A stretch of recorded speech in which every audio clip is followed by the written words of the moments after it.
আসসালামু আলাইকুম, সবাই কেমন আছেন? আশা করি সবাই অনেক অনেক ভালো আছে। সকালবেলা ঘুম থেকে উঠিয়ে দেখি গাছে এত সুন্দর একটা ফুল ফুটে আছে। সবাই বলে ভালো কিছু দেখি দিনটা শুরু করলে নাকি সারাটা দিন ভালো যায়। আর এইদিকে এই মুরগিগুলো আটকে রাখা হয়েছিল, কারণ আজকে এগুলোকে বিক্রি করে দেওয়া হবে। এগুলো হচ্ছে আমার মায়ের মুরগি। আমার মার অনেকগুলো হাঁস মুরগি আছে, মাশাআল্লাহ। এগুলো মোটামুটি বড় হয়েছে, সেজন্য বিক্রি করে দেওয়া হবে। আর একটা রেখে দিয়েছে রান্না করার জন্য। এদিকে সকালবেলা রান্না করার জন্য অনেকগুলো শাকসবজি আনা হয়েছিল।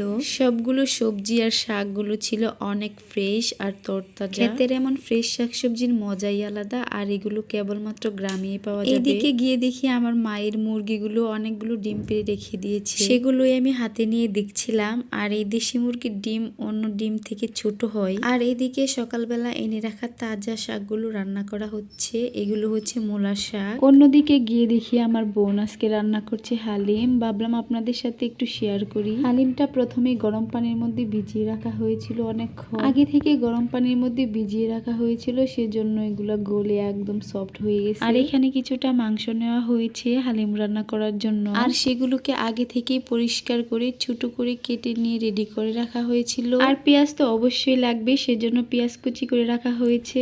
আর এই তো আমার বোন এখানে রান্না করা শুরু করে দিয়েছে। প্রথমে পেঁয়াজগুলো দিয়ে দিল। এই পেঁয়াজগুলো আগে ভালো করে ভাজা হবে বেরেস্তার জন্য। আর এই তো পেঁয়াজগুলো ভাজা হয়ে গেছে, সেজন্য উঠিয়ে নেওয়া হচ্ছে। কিছুটা পরিমাণ পেঁয়াজ রেখে এর সাথে মাংসটা দিয়ে ভেজে নিচ্ছে। এরপর এখানে মাংসগুলোকে ভালো করে ভেজে নেওয়া হবে, যেন কোনো পানি না থাকে। এবার ভালো করে নেড়ে চেড়ে মাংসের পানিটা যখন একবারে শুকিয়ে যাবে, এরপর এর সাথে দেওয়া যে মশলাটা সেটা এড করে দেওয়া হচ্ছে। হালিমের মশলাটা এখানে এড করে এবার ভালো করে কিছুক্ষণ কষিয়ে নিব। ভালো করে কষানো হয়ে যাওয়ার পর এবার এখানে কিছুটা পরিমাণ পানি অ্যাড করে দিব।